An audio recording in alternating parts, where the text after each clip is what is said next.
Pengenalan oleh kerana akhlak yang baik akan menjadi perkara yang paling berat dalam timbangan hari penghakiman adalah penting bagi semua umat Islam untuk mengamalkannya.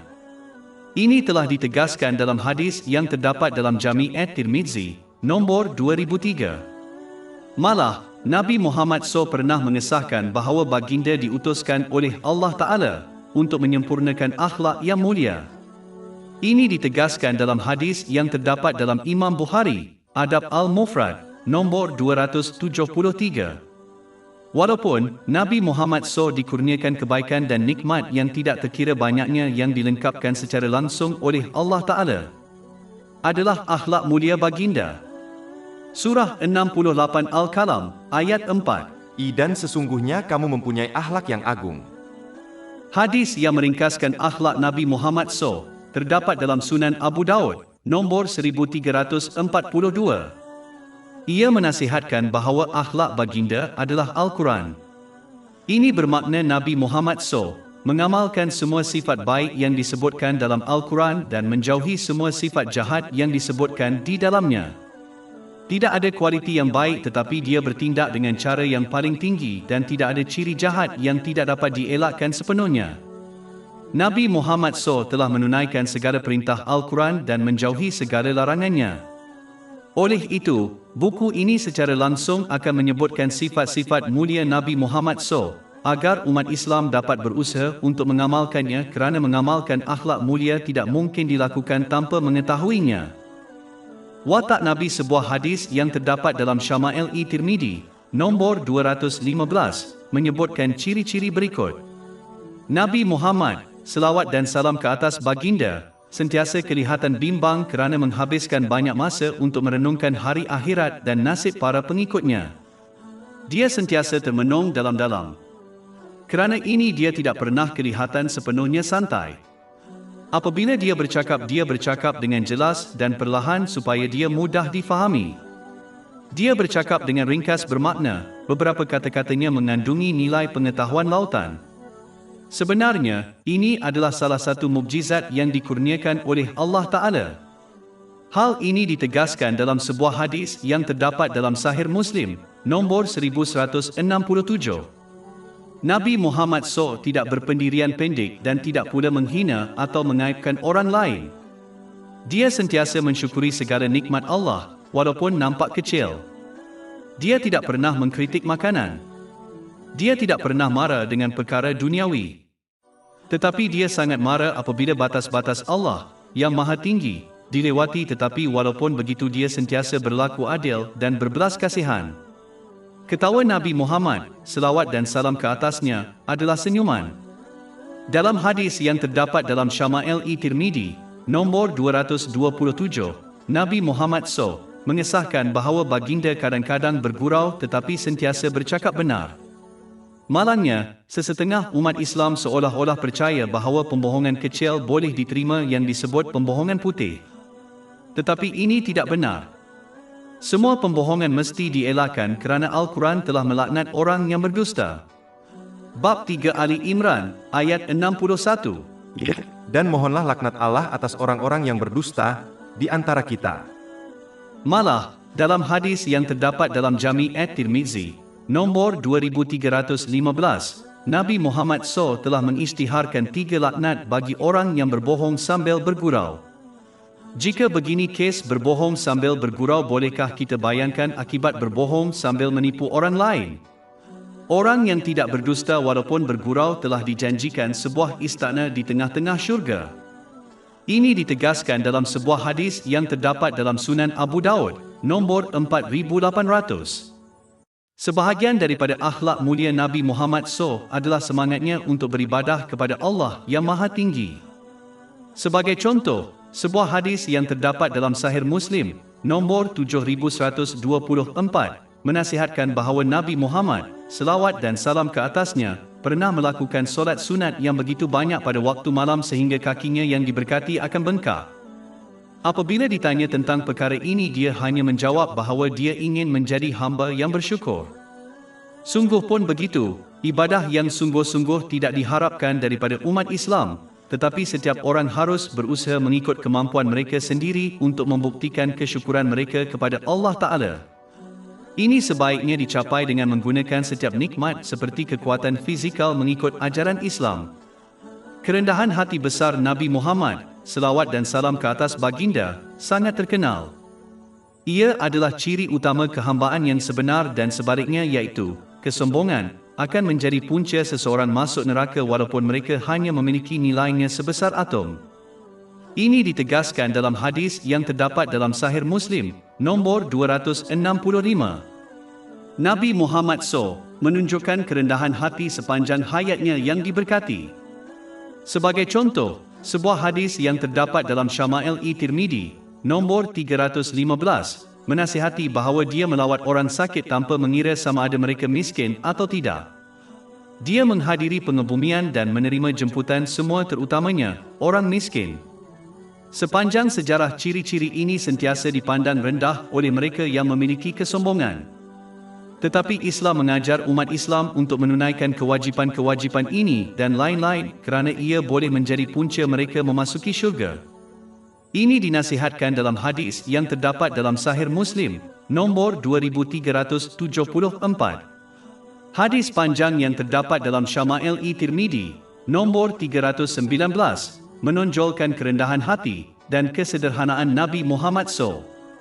Seseorang harus ingat bahawa kesederhanaan adalah sebahagian daripada iman menurut hadis yang terdapat dalam Sunan Ibn Majah, nombor 4118. Ketika Nabi Muhammad SAW berada di rumah baginda membahagikan masanya kepada 3 bahagian.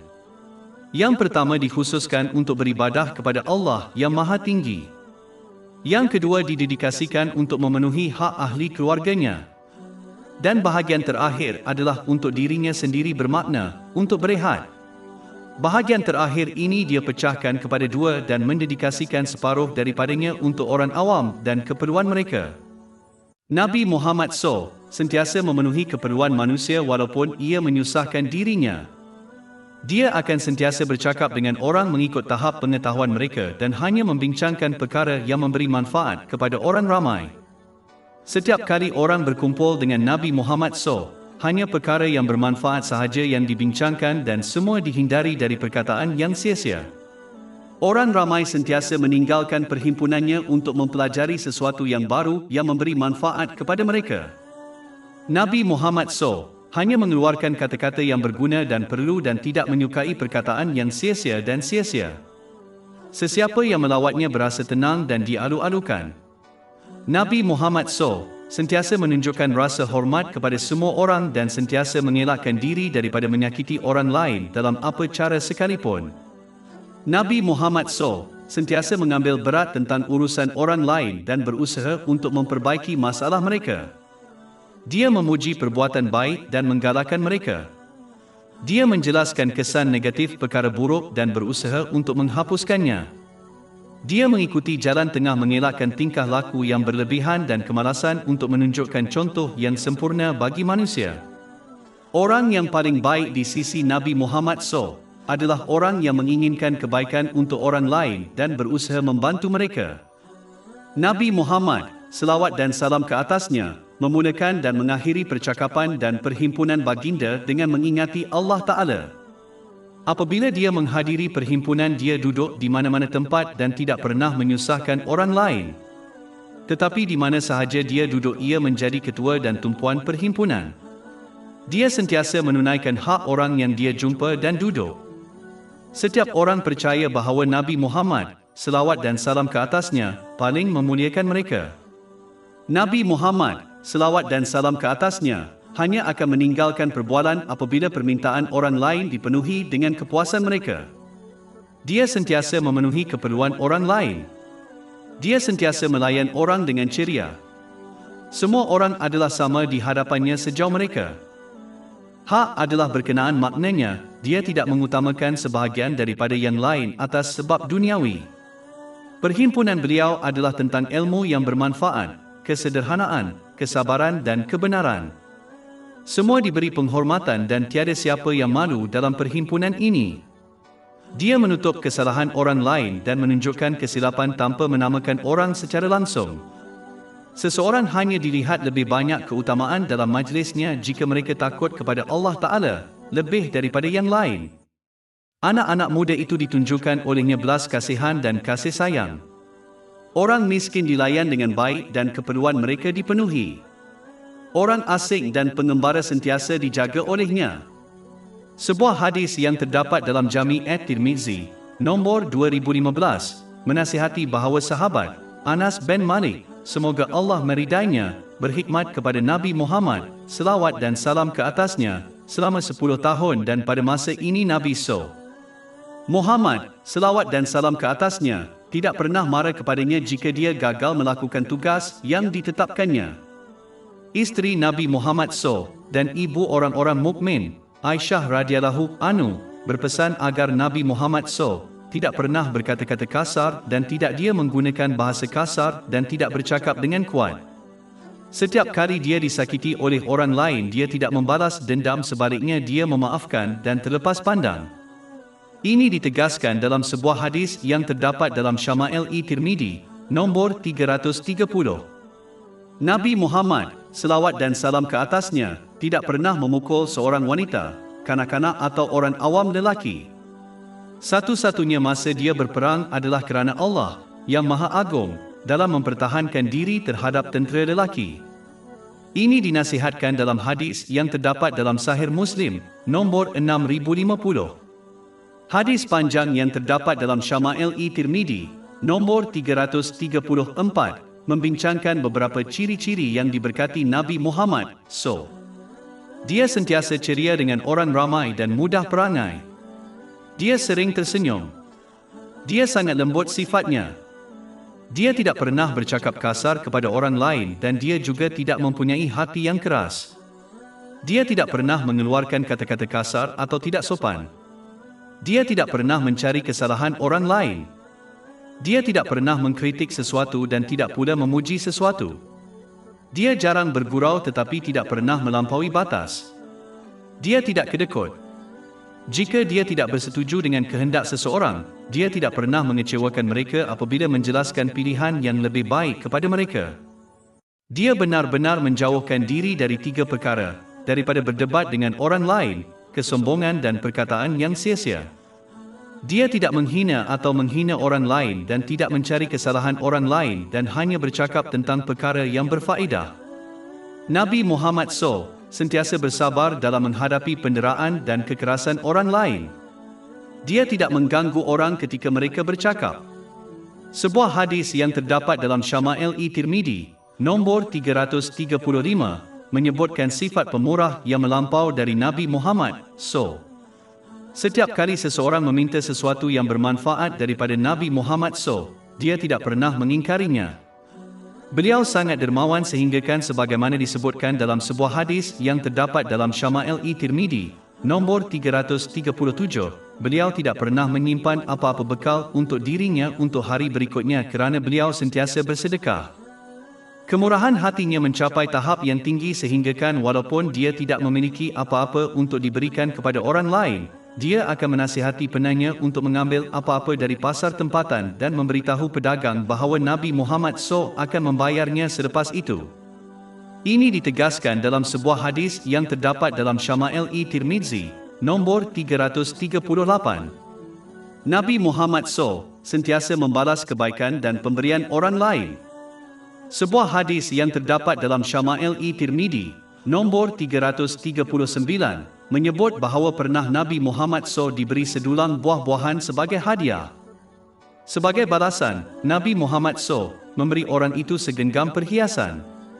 Dalam hadis yang terdapat dalam Jami' at-Tirmizi, nombor 2472, Nabi Muhammad pernah menyatakan bahawa tidak ada seorang pun yang lebih digeruni kerana Allah Ta'ala. Kemudiannya, dia mengalami kesukaran sedemikian rupa sehingga selama 30 hari dia hanya boleh mendapatkan beberapa suap makanan. Malah, beberapa bulan berlalu dan tiada apa-apa yang akan dimasak di rumah Nabi Muhammad, selawat dan salam ke atas baginda.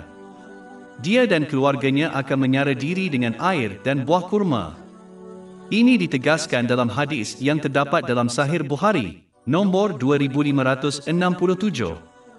Ini tidak bermakna tidak boleh makan. tetapi umat Islam harus menghargai apa yang mereka ada.